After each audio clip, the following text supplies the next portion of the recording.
all the results. Now I just got to turn it into copy. Is Mackenzie helping at all? Yeah, she's helping a little bit too. She had basketball today, so I didn't come in until 5, which was nice. Don't you get a match? You guys get a box for basketball.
You're upset.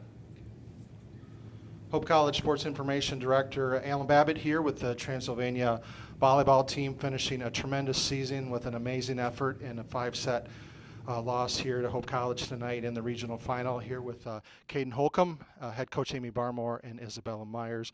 Coach, if you could begin with an opening statement, and then we'll open up for some questions.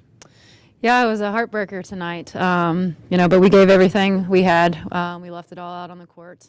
Super proud of this group, and they know how to rally around each other and be really good teammates and good people. But again, good energy, great ball control. We just couldn't finish tonight.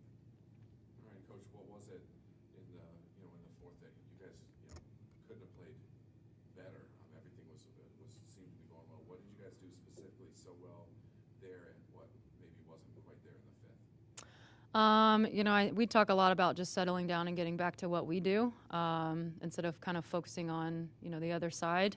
And I think that they took a deep breath and actually settled down and started to communicate more, and things just started to gel. All right, and for the players, obviously you didn't turn out quite how you guys had hoped tonight, but taking the number 2 team on their home floor with a packed crowd to 5 sets is pretty amazing. How do you balance, what you accomplished, but also with a little bit of the disappointment? I think at the end of the day, we know who we are, and we gave it our all, so we can't go out upset. It's disappointing because we didn't get the result we wanted, but we also went balls to the wall hard, so can't be too mad. Could you repeat the question? Yeah, just balance. How do you balance just mentally what the disappointment that you went through, but also knowing how amazing this season was, and and how amazing this match was? For sure. We put in a lot of hard work before we get here, so, you become disciplined from everything that we do every single day, and you bring that with you to each game. And here, we played our hearts out, and that's all you can ask for. All right, Coach, what specifically is it about Hope that makes them such a tough matchup for everybody, and what allowed you guys to, rise to that matchup? Hope passed well today, which they've got hitters across the board. So it put them in system. So it was hard for us to, stop stop the hitters at first. But we, again, started to get them out of system like in set 4. But Hope is a good team. Hope is a good team, and they'll go a long way. For Amy, you guys responded back in the second, fourth set, second-ranked team in the country. Can you just talk about the toughness of your team to take a very good Hope team to the limits on their home floor in front of the biggest crowd you guys have been in front of this year? Yeah, I would pick this team and take this team all over again. Their heart and their grit and the way they work together is pretty unbelievable. I've had lots of teams doing this for lots of years, and this is by far the closest team that I've ever been a part of. Thank you, ladies. Congratulations on a great season.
Hope College Sports Information Director Alan Babbitt here with the victorious Flying Dutch volleyball team, winners of the regional final tonight in a 5-set thriller over number 17 Transylvania University. Here with head coach Becky Schmidt, most outstanding player Lauren Lee, all tournament selection Cameron Burbridge, and do everything libero Olivia Phoebe. And Coach, if you can begin with an opening statement, and then we'll open up the floor for some questions.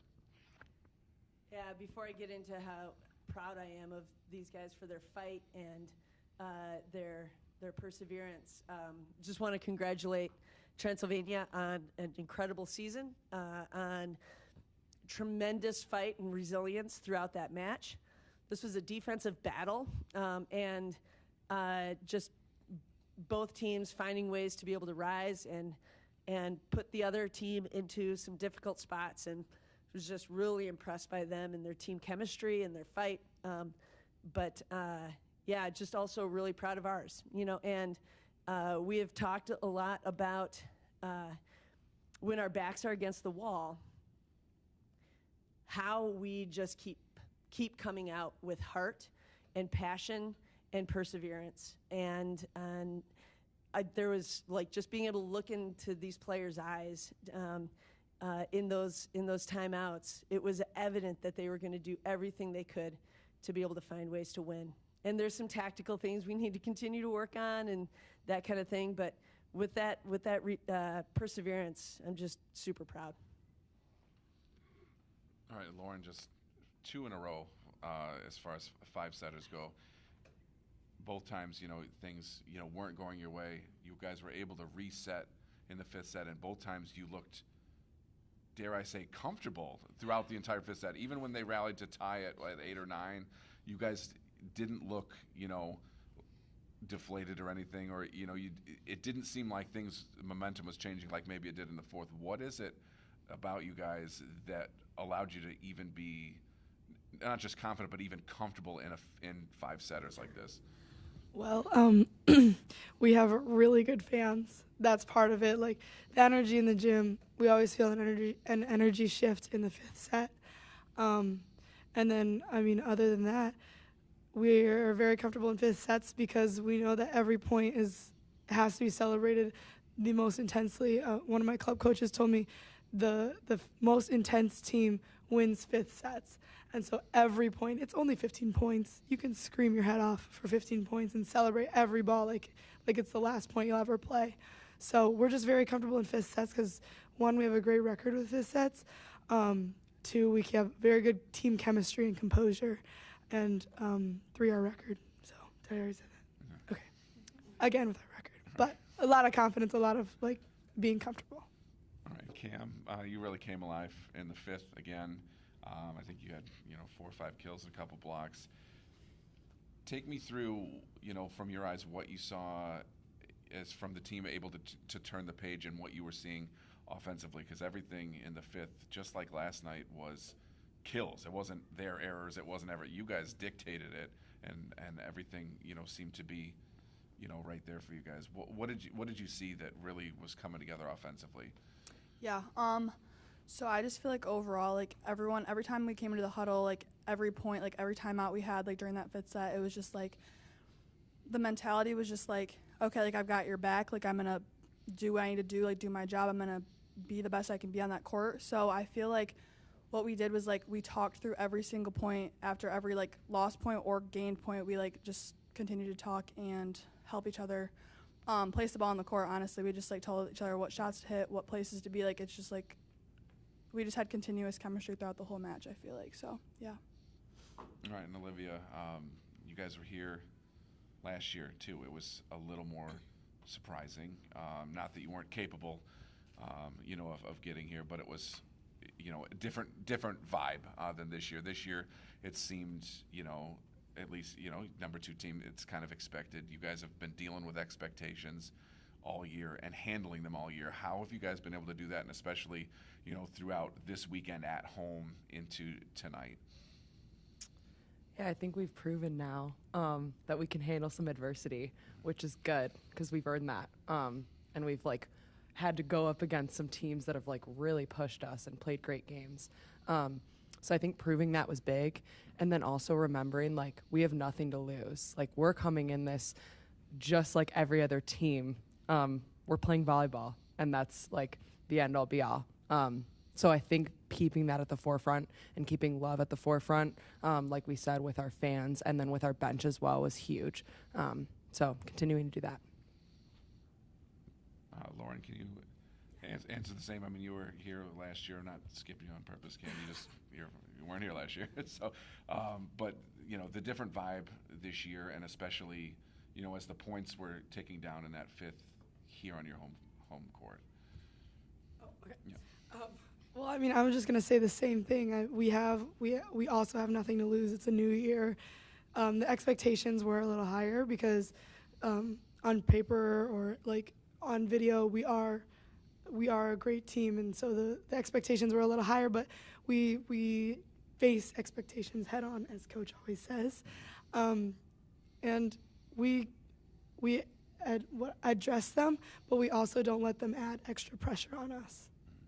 And Coach, I mean, it's hard to host, especially when you got three rounds in a row, everybody gunning for you. You've got your home fans there. You're obviously trying to advance. Just how did you feel about how your team handled not necessarily the match itself, but just the whole weekend as a whole and everything, all the baggage that comes with that? Yeah. There is a decent amount of baggage that just requires a little bit more management. And there were a couple times throughout the season where we put these players in some positions where they were going to have to practice the discipline that it was going to take in order to make sure that they were at their best when they come out and play. We did that very intentionally in our scheduling in order to kind of get a little bit of a trial run at what that would look like.